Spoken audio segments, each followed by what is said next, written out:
कभी कभी आकाश सिर्फ तारों से भरा नहीं होता, उसमें आपके लिए संदेश भी छुपा होता है। साल 2075 डॉ कबीर सिंह ने एक अजीब सिग्नल पकड़ा, ऐसा जो पृथ्वी से नहीं आता था। सिग्नल में लिखा था, अगर तुम ये पढ़ रहे हो तो समय ने हमें जोड़ा है। कबीर ने अपने पुराने सहयोगी एआई विशेषज्ञ डॉक्टर तारा को दिखाया, ये संदेश सिर्फ सिग्नल नहीं, ये एक निर्देश है, एक मिशन का पहला कदम। जैसे ही संदेश को विजुअलाइज किया गया, स्क्रीन पर दिखा एक विशाल अंतरिक्ष स्टेशन, जिसे कोई अजनबी सभ्यता चला रही थी। एक और संदेश आया, सावधान रहो, ये संपर्क केवल शुरुआती चेतावनी है, अगले कदम तुम्हारे निर्णय पर निर्भर करता है। कबीर को महसूस हुआ, ये संदेश सिर्फ सिग्नल नहीं, वह खुद एक अंतरिक्ष मिशन का हिस्सा बन चुका था। उसका भविष्य अब पृथ्वी से कहीं दूर लिखा जा रहा था। Close up but holographic alien script चमक रही थी, संकेत देती हुई कि अगला कदम तय करना अब कबीर का काम है। समय और अंतरिक्ष कभी कभी एक ही रास्ता दिखाते हैं, पर कभी कभी यह रास्ता खतरे से भरा होता है। 3 दिन बीत चुके थे, लेकिन वो सिग्नल फिर से गूंज उठा।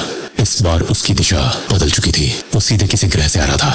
डेटा बताता था, ये सिग्नल पृथ्वी से 40 प्रकाश वर्ष दूर केपलर X9 से आ रहा है। एआई तारा ने कहा, अगर ये ग्रह संदेश भेज सकता है तो वहाँ जिंदगी है, और शायद वो हमें देख रही है। कबीर ने सिग्नल के अंदर एक पैटर्न खोजा, एक कोड जो किसी आर्टिफिशियल इंटेलिजेंस द्वारा लिखा गया था।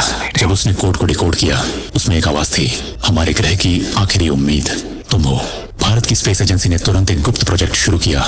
मिशन अस्ट्रा एक उद्देश्य था, उस ग्रह से संपर्क और संभव जीवन का अध्ययन। लेकिन मिशन शुरू होने से कुछ घंटे पहले दर्पण सा एक पोर्टल लैब में खुला, और उसी में लिखा था, वहां मत जाओ, समय टूट जाएगा। कबीर ने आसमान की तरफ देखा, शायद वो जान चुका था कि अब वापसी नहीं होगी। वो सिग्नल अब उसे बुला रहा था, खुद उसके भविष्य से। कबीर ने एलियन संरचना में कदम रखा। हर दीवार से अजीब ग्लोइंग पैटर्न्स चल रहे थे, मानो स्ट्रक्चर खुद बोल रहा हो। जैसे ही वह केंद्र में पहुंचा, फ्लोर पर एक होलोग्राफिक प्रोजेक्शन सक्रिय हुआ। यह प्राचीन एलियन सभ्यता का मानचित्र और संदेश था। संदेश में लिखा था, हम तुम्हें देख रहे हैं, पृथ्वी के भविष्य के लिए मार्गदर्शन की आवश्यकता है, पर सावधान, एक गलत कदम पूरे समय को बदल सकता है। कबीर ने हाथ बढ़ाया और प्राणी के साथ टेलीपैथिक संपर्क बनाया। अचानक उसके मन में एक छवि आई, एक भविष्य जहां पृथ्वी और केपलर X9 का संबंध तय हो चुका था। प्राणी ने चेतावनी दी, हर निर्णय का प्रभाव सिर्फ तुम्हारे ग्रह पर नहीं, समय और स्थान के हर कोने में दिखाई देगा। कबीर आगे बढ़ा। हर गलियारे में अजीब प्रतीक और रिकॉर्ड्स थे जो बताते थे कि यह सभ्यता समय और अंतरिक्ष को नियंत्रित करती थी।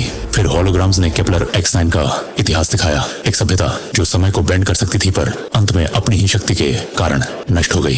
कबीर समझ गया, अब उसका मिशन सिर्फ संदेश समझना नहीं, भविष्य को बचाना भी है। लेकिन कौन सा कदम सही होगा, ये केवल समय बताएगा। केपलर X9 की संरचना के बीच कबीर अब अकेला नहीं था। हर दीवार उसकी धड़कनों की गूंज दोहरा रही थी, जैसे समय खुद उससे कुछ कहना चाहता हो। होलोग्राम फिर सक्रिय हुआ, लेकिन इस बार संदेश बदला हुआ था। मानव, तुम्हारे निर्णय पर 2 ग्रहों की दिशा निर्भर है। कबीर के सामने 2 रास्ते उभरे, एक पृथ्वी की ओर, दूसरा केपलर X9 की ऊर्जा को जागृत करने वाला एक रास्ता मानवता को बचाता, दूसरा एक नए युग की शुरुआत करता। उसके मन में युद्ध चल रहा था, क्या वह अपने ग्रह के प्रति निष्ठावान रहे या ब्रह्मांड के रहस्य को उजागर करे। उसने लाल रास्ता चुना, केपलर X9 की ऊर्जा को सक्रिय करने वाला। एक क्षण में पूरा ग्रह चमक उठा, जैसे किसी ने ब्रह्मांड का स्विच ऑन कर दिया हो। आंखें बंद होते ही उसने देखा, पृथ्वी पर आसमान में नया तारा चमक उठा, और एक बच्चा तारों की ओर देखकर कह रहा था, वो कौन है जो ऊपर से हमें देख रहा है। केपलर X9 अब शांत था। कबीर कहीं नहीं दिखा, बस अंतरिक्ष में तैरता एक छोटा कैप्सूल था, जिस पर लिखा था, द लेटर कंप्लीटेड। शायद कबीर गया नहीं, शायद वह अब किसी और समय में है, जहां ब्रह्मांड अपने रहस्य खुद लिखता है। कभी कभी एक पत्र पूरी सभ्यता की